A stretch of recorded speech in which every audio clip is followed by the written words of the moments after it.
ত্রয়োদশ রাজ্য বিধানসভার 10ম অধিবেশনে আগামী 27, 28, 31 আগস্ট অনুষ্ঠিত হবে। আজ বিধানসভার কনফারেন্স হলে বিজনেস অ্যাডভাইজারি কমিটির বৈঠকে অধিবেশনের বিষয়ে এই সিদ্ধান্ত গৃহীত হয়। বৈঠকে বিধানসভার অধ্যক্ষ রামপদ জমাতিয়া, উপাধ্যক্ষ রামপ্রসাদ পাল, পরিষদীয় মন্ত্রী রতনলাল নাথ, পর্যটন মন্ত্রী সুশান্ত চৌধুরী, বনমন্ত্রী অনিমেষ দেববর্মা, বিধানসভার বিরোধী দলনেতা জিতেন্দ্র চৌধুরী, বিধায়ক গোপাল চন্দ্র রায় সহ অন্য আধিকারিকেরা উপস্থিত ছিলেন। পরে বিধানসভার অধ্যক্ষ আসন্ন অধিবেশন সম্পর্কে সাংবাদিকদের কাছে বিস্তারিত তুলে ধরেন। দিনের 27 তারিখ, 28 এবং 31 তারিখ, অর্থাৎ বৃহস্পতিবার দিন শুরু হবে, শুক্রবার দিন চলবে এবং সোমবারে শেষ হবে।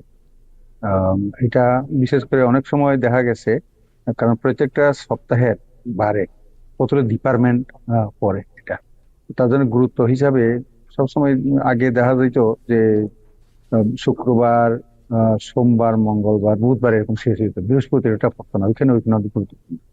তাই এইবারের সেশনটা আমরা বৃহস্পতিবারটাকে যাতে বাদ না যায় আমরা করেছি।